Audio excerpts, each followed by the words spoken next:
On a réussi à séparer le côté serveur et le côté client, mais pour le moment, on ne sait pas trop à quoi sert le loader. Alors pour faire simple, quand vous allez créer un add-on, vous allez séparer vos parties de script dans différents fichiers, qui sont eux-mêmes dans différents dossiers. Donc afin de ne pas se compliquer la tâche, on fait un fichier loader qui va importer tous les autres fichiers plutôt que tout mettre dans le dossier autorun. En gros, au démarrage du serveur ou d'une partie côté client, lorsque l'add-on va se charger, il va directement aller dans l'UA, autorun, il va charger votre loader, et dans votre loader, dans le script, on va inclure les autres fichiers qui seront eux dans d'autres dossiers. Alors ce qu'on fait généralement, c'est que dans le dossier LUA, là où il y a le dossier autorun, on va créer un nouveau dossier qui sera au nom de notre add-on, tuto YouTube. Et dans ce dossier-là, on va faire deux autres dossiers, un client et un serveur, afin de différencier les scripts qui seront côté client et les scripts qui seront côté serveur. Pour les scripts partagés, on les mettra simplement ici. Imaginons qu'on va créer un fichier dans le dossier client, on va l'appeler fonction.lua. Alors il y a aussi une pratique à faire dans les fichiers LUA, c'est qu'on spécifie au début du nom si c'est un fichier pour le serveur, pour le client ou partagé. Donc pour le client, on mettra cl underscore. Pour partager, on a vu dans le loader, c'est sh. Et pour le serveur, sv. Dans notre cas là, c'est pour le client, donc on va laisser cl. On s'occupera de ce fichier juste après. Tout d'abord, on veut l'importer. Donc déjà, on va enlever nos prints. Et ce qu'on va faire côté serveur pour pas laisser vide, on va mettre un commentaire. Donc pour faire un commentaire, vous mettez simplement deux tirets et vous écrivez votre commentaire. Donc là, on va mettre condition pour le serveur. Et donc dans le côté client, ce qu'on va faire, c'est inclure notre fichier fonction. Donc pour inclure un fichier sur le côté client, on a utilisé la méthode include, entre parenthèses, entre guillemets, on va mettre l'emplacement de notre fichier en partant du dossier LUA. Donc sans spécifier le dossier LUA, on a simplement à mettre tuto YouTube, c'est le dossier qu'on a créé tout à l'heure, dans le dossier LUA. Et dans ce dossier-là, on va dans client, et dans le dossier client, on importe le clfunction.lua. Voilà, donc en théorie, là, on importe notre fichier fonction.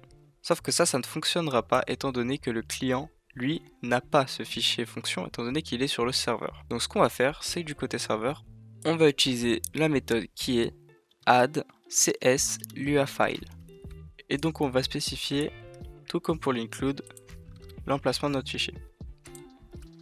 Donc à quoi sert cette méthode? Cette méthode qui s'exécute du côté serveur dit au serveur que quand un client va se connecter, il faut lui envoyer ce fichier-là. Le client vient de se connecter, il a reçu le fichier, on lui dit de l'inclure. Maintenant que notre fichier est inclus, on va pouvoir le modifier afin de tester ça. Donc on ouvre notre clfunction et on y met tout simplement un print je suis le client. Encore une fois, il faut faire attention, le add est en majuscule. Juste avant ça, je vais vous montrer la documentation qui a été faite pour le GLUA. Vous vous rendez sur Google et vous cherchez Wiki GLUA.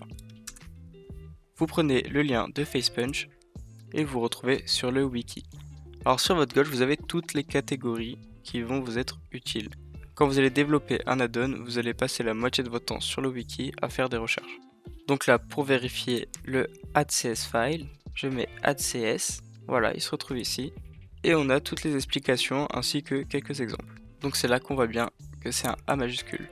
Et donc dans un des exemples, vous remarquez exactement notre structure de loader. Revenons à nos moutons, on va tester sur le jeu. Arrivé sur le jeu, on ouvre directement la console développeur et on voit notre message « Je suis le client ». Donc notre loader a bien fonctionné et on a bien pu inclure au client le fichier function.lua. Il est essentiel de mettre des commentaires dans vos scripts. Que ce soit pour vous plus tard si jamais vous voulez retravailler sur un projet ou si jamais vous passez votre script à quelqu'un, c'est plus simple de s'y retrouver quand on y met des commentaires. Donc là, c'est pas une obligation, mais on peut très bien mettre include client et de ce côté-là, add lui a file for client. Une chose qu'on peut rajouter qui se fait assez souvent dans les loaders, c'est un message pour prévenir au serveur que l'add-on a bien été lancé.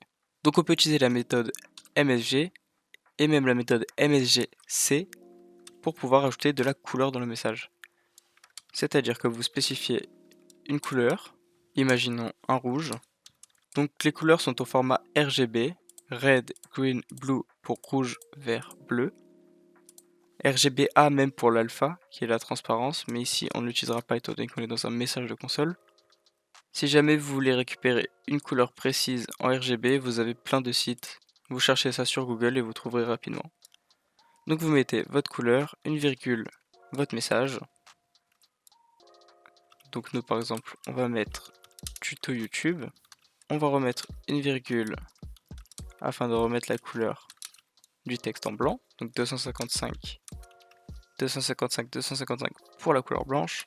Encore une virgule et on va mettre chargement des fichiers. Alors maintenant dans votre console, vous voyez qu'ici du côté serveur, on a le fameux tuto YouTube chargement des fichiers. Alors si ici on a tous ces slash, c'est parce que c'est un print des add-ons d'Ulysse. Donc pour sauter une ligne, on a juste à faire un \n qui va nous faire un retour à la ligne et donc on n'aura plus ce souci. Voilà, maintenant on a un joli loader qui va nous importer notre fichier self-function. Et donc dans un prochain épisode, on avancera sur ce deux fichiers là et on créera même deux nouveaux fichiers afin de vraiment commencer notre add-on.